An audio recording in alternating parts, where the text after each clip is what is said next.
Good morning, students.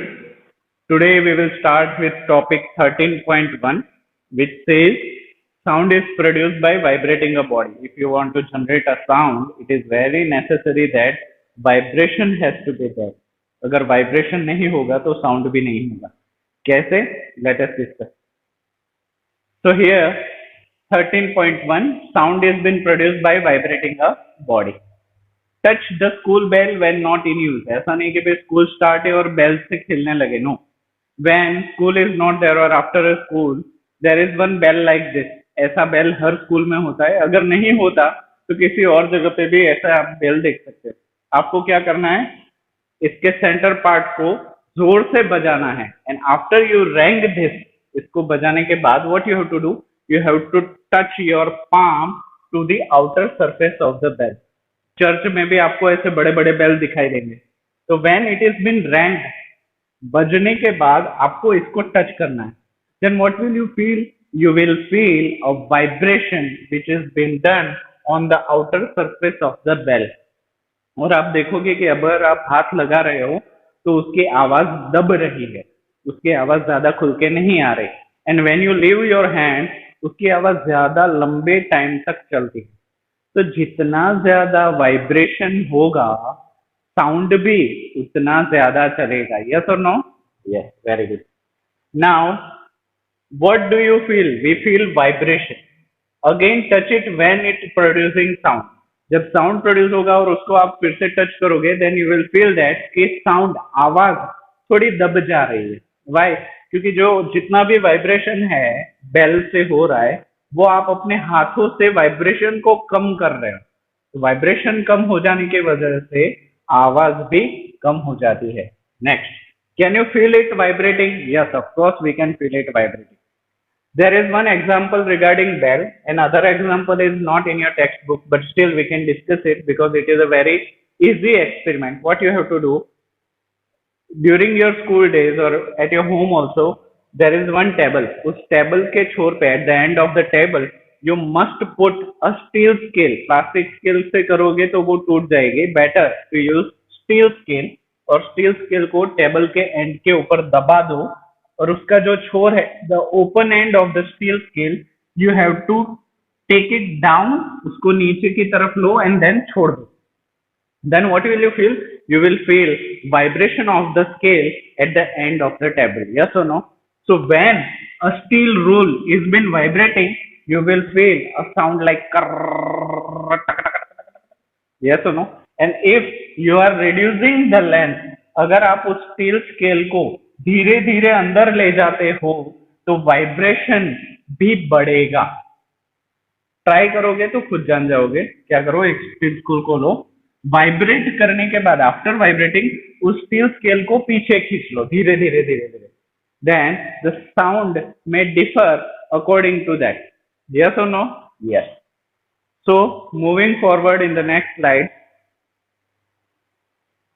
which is activity 13.1. There is one boy who is striking a pen. एक लड़का है, उसने pen को एक पतली रस्सी से ऊपर फ्लोर के साथ बांध दिया है. And he do have a wooden stick in his hand, and what he is doing, he is striking on a pen to generate sound. How we can generate sound? Let us discuss. Take a metal plate. आप pen भी ले सकते हो, plate भी ले सकते हो, थाली भी ले सकते हो. द कंडीशन इज कि वो खुला हुआ होना चाहिए, लंबा सा बड़ा सा होना चाहिए. Hang it at a convenient place in such a way that it does not touch any wall. उसको इस तरीके से हैंग करना है कि उसके कांटेक्ट में दूसरी कोई चीज, यानी कि वॉल या फिर लकड़ी, कुछ भी नहीं, वो फ्री हैंग्ड होना चाहिए. फ्री हैंग मतलब किसी के साथ कांटेक्ट में नहीं होना चाहिए. Now strike it with a stick. Stick के साथ उसको स्ट्राइक करो. Do you hear a sound? Of course we can hear a sound. Why? Because we are generating vibration over the surface of the pen. Next, touch the plate or a pen gently with your finger. Once you have generated the vibration, once the sound is been generated, what you have to do, with the smooth hand आपको उसके surface को touch करना है. आपको smooth hand, ऐसा नहीं कि झट से आपने पकड़ लिया. नो, स्मूथली उसको ऐसे टच करो. then you will feel there is a vibration is been generated on the whole surface. भले ही इधर आपने मारा हो, फिर भी a vibration is been generated on the whole pan या whole plate. Touch the plate or pan gently with your fingers. We have done it. Do you feel any vibrations? Of course, we feel vibrations. Again, strike the plate with the stick and hold it tightly. Now, what you have to do? Now you have to bang a stick on a pan, and now you don't have to touch it with the soft hand. Now you have to hold it quickly and strongly, as strong as possible. तो अभी आप देखोगे कि तुरंत ही इसकी आवाज ही बंद हो जाएगी. आपने उसको जेंटली प्रेस किया ना तो उसकी आवाज थोड़ी थोड़ी रहती है, बट अगर आपने स्ट्राइक किया और उसको फिर से हाथ से पकड़ लिया ना टाइटली, तो वो पूरा वाइब्रेशन कौन खा जाता है? आप खा जाते हो. और वाइब्रेशन चला गया तो साउंड भी चला जाएगा. Got it? Very good. With your hands immediately after striking, do you still hear the sound? No, now we cannot hear the sound because vibration is been finished by you. Touch the plate after it stops producing sound. Can you feel the vibrations now?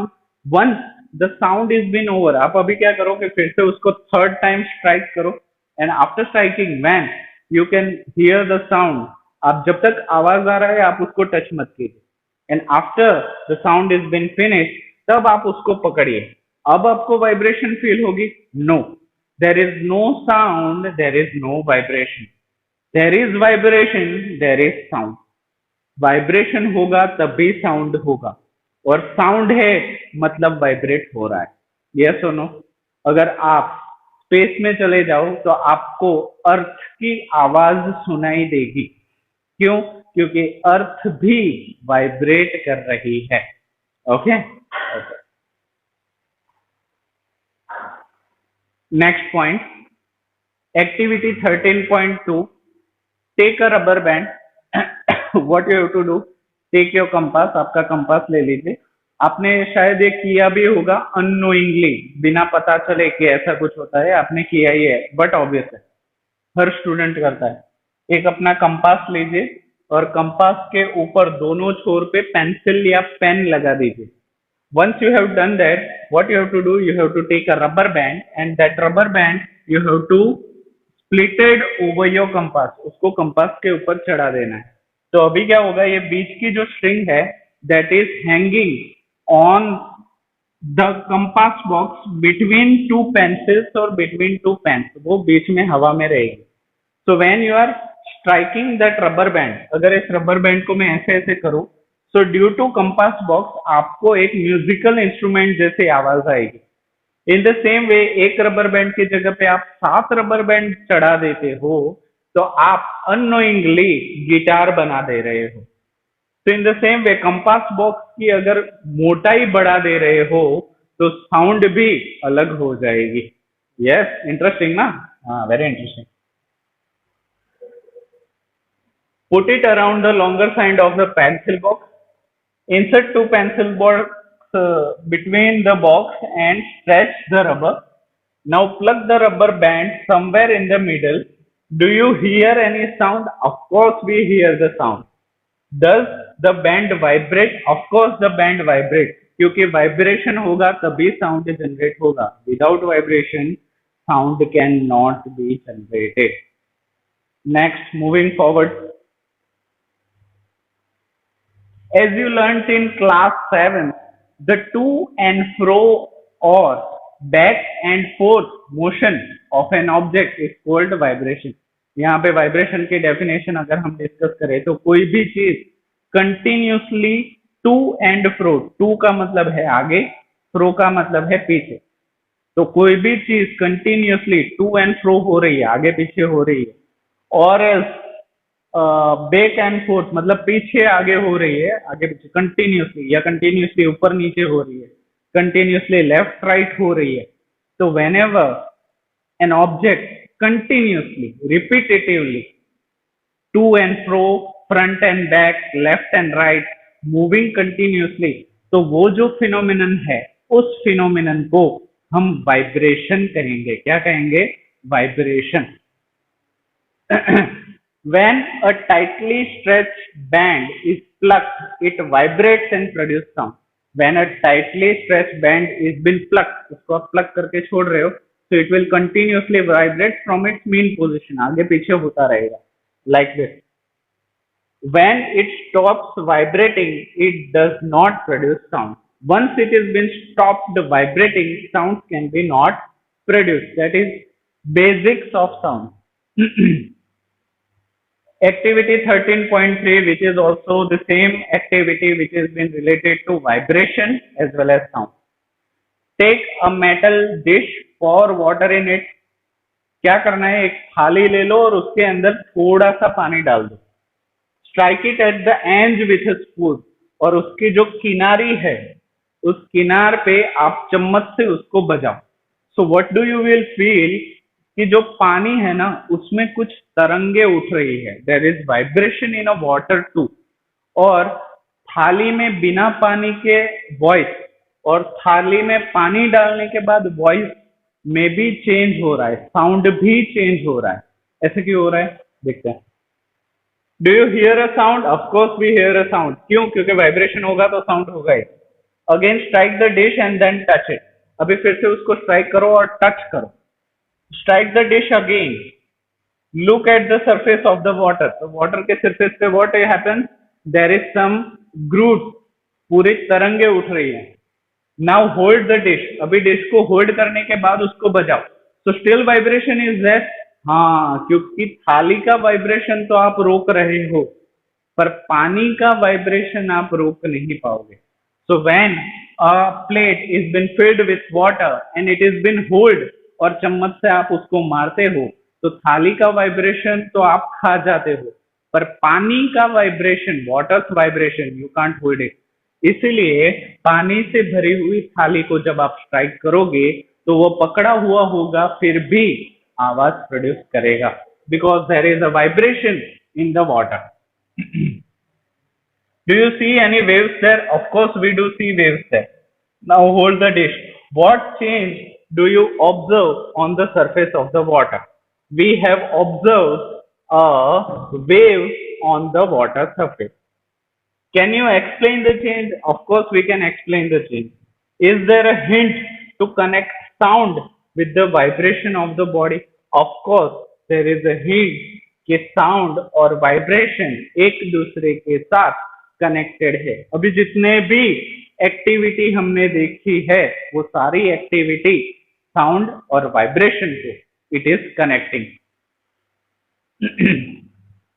We see that vibrating object produces sound, of course. In some cases, vibrations are easily visible to us. कुछ case में आप vibration को देख सकते हो. For example earthquake, भूकंप आ गया तो सारी वाइब्रेशन दिखाई क्या महसूस भी होती है. यस और no? Yes. In the same way rubber band को आप प्लग करते हो, इन द सेम वे उसको भी वाइब्रेट होते हुए देख सकते हो. इन the same way if someone is playing a guitar, तो गिटार बजाते वक्त भी उसकी स्ट्रिंग को वाइब्रेट होते हुए देख सकते हो. But in most cases, their amplitude is so small that we cannot see them. पर बहुत सारे केस में एम्पलीट्यूड मतलब आवाज इतनी कम होती है कि उसका वाइब्रेशन देख पाना it is nearly impossible. For example earth का एम्पलीट्यूड, अगर आप स्पेस में चले जाओ, अगर आप स्पेस में चले जाओ और अर्थ को देखो तो उसकी आवाज सुन पाओगे पर उसको हिलते हुए देख नहीं पाओगे, because the amplitude of the earth rotating is too small that you can't even observe the vibration. Still अभी आप अपनी जगह पे बैठे हुए हो, खड़े हुए हो, अर्थ तो अभी घूम ही रही है, आप भले खड़े हुए हो, अर्थ इज रोटेटिंग, बट आपको वाइब्रेशन फील नहीं हो रहा. क्यों? क्योंकि उसका एम्पलीट्यूड बहुत ही कम होने की वजह से वाइब्रेशन ना के बराबर है. वरना ऐसा होना चाहिए ना कि कोई चीज अगर घूम रही है, हम है तो हमें धक्का लगना चाहिए, but we do not feel any push और पुल. क्यों? क्योंकि उसका एम्पलीट्यूड बहुत कम है. Moving on. However we can feel them, but कुछ कुछ किस्सों में हम वाइब्रेशन को फील तो कर ही सकते हैं.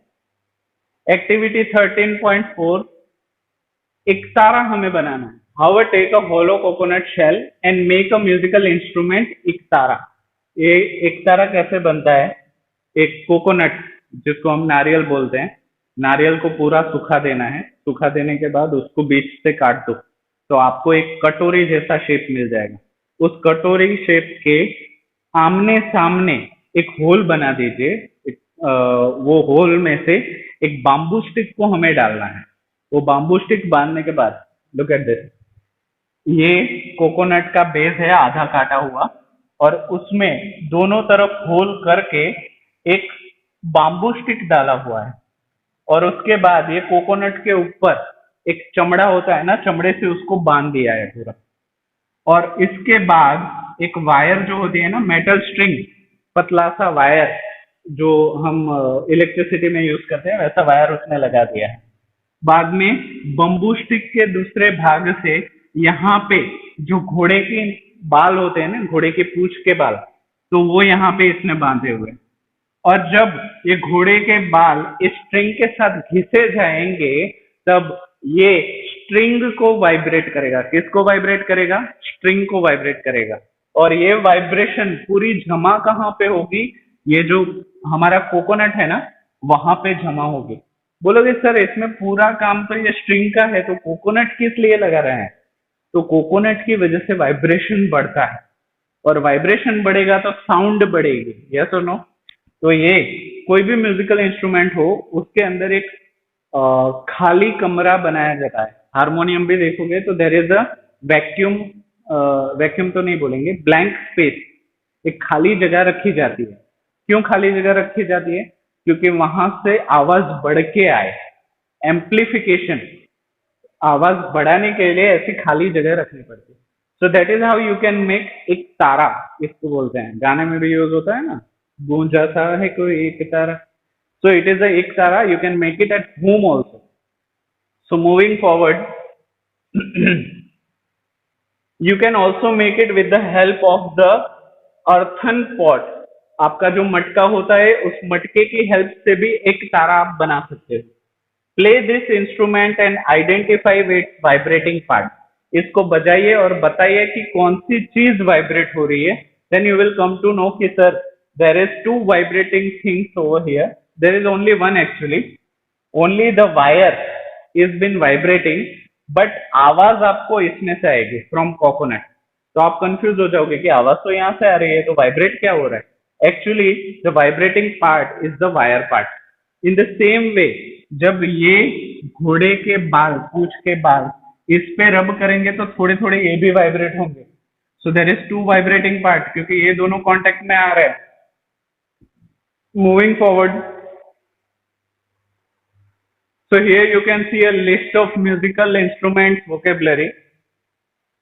अकॉर्डियन, इसमें आपने देखा होगा कि मैक्सिको में ये इंस्ट्रूमेंट काफी बजता है। Keyboard, that is electric keyboard. Piano, grand piano, ये टॉम एंड जेरी में देखा होगा। हार्प, ये भी बहुत सारे कार्टून्स में बजाते हैं। जब वो हेवन का सीन आता है ना, तो अप्सरा इसी को पकड़ के बजाती है। नेक्स्ट, मैराकैस, ये ऑलमोस्ट जहां पे ऑर्केस्ट्रा होगा वहां पे आपने देखा होगा। ड्रम सेट, ये बैंड होता है जहां पे म्यूजिकल बैंड, वहां पे बजाते हैं। बोंगो ड्रम, ये ऑलमोस्ट सर्कस में देखा जाता है। कोंगो ड्रम, ये भी सर्कस में देखा जाता है। प्लस अफ्रीका का बहुत ही लवेबल इंस्ट्रूमेंट है, अफ्रीका वाले बहुत सारा बजाते हैं। जाइलोफोन, ये almost music industry, sorry television industry में यूज होता है। जो AR रहमान है उनके पास देखा जाता है, जो म्यूजिक डायरेक्टर्स हैं उनके पास। टेम्बोरिन, ये भी सर्कस में देखा जाता है। फ्रेंच हॉर्न, ये फॉरेन में ज्यादा बजाते हैं। Clarinet, थ्रोम्बोन, trumpet, double bass, cello, violin, banjo, saxophone, guitar, electric guitar. So there are maximum, almost सभी तो नहीं, but many instruments you can see here. और आपको एक काम करना है, आपको एक one by one you have to think कि इसमें से vibrating part कौन सा है। You have to identify कि suppose in a bongo drum which thing is been vibrating, so हर इंस्ट्रूमेंट के लिए you try to figure out कि which is the vibrating part. Moving forward, so उसके बाद ही you can go for a table 13.1 in your text book exercise में. Table में चले जाइए 13.1. Make a list of familiar musical instrument. जो मैंने अभी फिगर दिखाई उसमें से जो भी आपको अच्छी लगती है उसको आप यहाँ पे फिल कर दीजिए, और उसमें से वाइब्रेटिंग पार्ट कौन सा है उसको इस टेबल में भर के इसको कंप्लीट कीजिए. और किसी चीज में डाउट रह जाता है तो कमेंट सेक्शन में कमेंट कीजिए, so I can solve it. So musical instrument and their vibrating parts you have to mention over here. Moving forward, many of you might have seen the manjira cymbal. जो भजन होता है ना वहां पे ऐसे मंजीरा यूज होता है. They are playing with your hands. And the घटम, और वहां पे मटका भी बजाते हैं. And the note mud pots and the kartal, करतल भी बजाते हैं. These musical instruments are commonly used in many parts of our country. हमारे कंट्री में बहुत सारी जगहों पे ऐसे अलग अलग म्यूजिकल इंस्ट्रूमेंट बजाए जाते हैं. These instruments are simply beaten or struck. ये इतने सिंपल होते हैं कि ज्यादा कुछ साइंस लगाने की जरूरत नहीं है. या तो इसको मारो या तो इसको बैंग करो तो उसमें से आवाज आती है. Can you name a few other musical instruments of this type? आपके हिसाब से ऐसे अगर आपके नॉलेज में कुछ और इंस्ट्रूमेंट है तो कमेंट कीजिए, मैं उसको वेरीफाई करता हूँ. ऐसे इंस्ट्रूमेंट जिसको मार के या उसके ऊपर मार के आवाज निकाली जा सके. It has to be simple, very simple. तो वैसे म्यूजिकल इंस्ट्रूमेंट आपको पता है तो मुझे बताइए. You can make a musical instrument, और आप चाहो तो अपना खुद का म्यूजिकल इंस्ट्रूमेंट भी बना सकते हैं. So there is one boy who tries to make his own musical instrument. What he does, उसने ना 7 ग्लास लिए हैं. 1 2 3 4 5 6 and 7. तो 7 ग्लास उसने हर ग्लास में इंक्रीजिंग ऑर्डर में पानी भरा हुआ है. एक ग्लास में मान लीजिए कि 10 ml भरा हुआ है, दूसरे ग्लास में 20 ml. ऐसे हर ग्लास में थोड़ा थोड़ा पानी बढ़ा के, ये देखिए यहाँ पे थोड़ा, ये थोड़ा ज्यादा थोड़ा ज्यादा थोड़ा ज्यादा थोड़ा ज्यादा थोड़ा. What he does, he do have a stick, एक पतली सी स्टिक है और उसको वो हर ग्लास के ऊपर बैंग कर रहा है. तो आप देखोगे कि जो सबसे कम ग्लास है उसमें से अलग साउंड आ रहा है, और जो सबसे भरा हुआ है उसमें से अलग साउंड आ रहा है. जो सबसे ज्यादा खाली है उसमें से पतली आवाज आ रही है, और जो सबसे ज्यादा भरा हुआ है उसमें से मोटी आवाज आ रही है. सो ये जो म्यूजिकल इंस्ट्रूमेंट इस बच्चे ने घर पे बैठे बैठे बनाया है, उस म्यूजिकल इंस्ट्रूमेंट को बोलते हैं झल तरंग. क्या बोलते हैं? झल तरंग. आप भी ट्राई कीजिए, और उसको लेके कोई भी डाउट आता है तो कमेंट कीजिए. Take 6 to 8 balls on a tumbler. बोल लीजिए या टम्बलर लीजिए, but according to me it's better कि आप कांच के ग्लास लीजिए. Fill them with the water up to the different levels, increasing gradually from end to the other. आपको हर ग्लास में पानी भरना है, but it has to be in increasing order. पहले ग्लास में सबसे कम पानी और सबसे लास्ट वाले ग्लास में सबसे ज्यादा पानी. Now take a pencil and strike the bowls gently. Strike all of them in succession. You will hear a pleasant sound. Pleasant का मतलब है कान को अच्छे लगने वाला साउंड आप हर ग्लास में से सुनोगे. दिस इज योर झल तरंग. ये जो म्यूजिकल इंस्ट्रूमेंट है जो घर पे बैठे बैठे बनाया उसको बोलते हैं झल तरंग.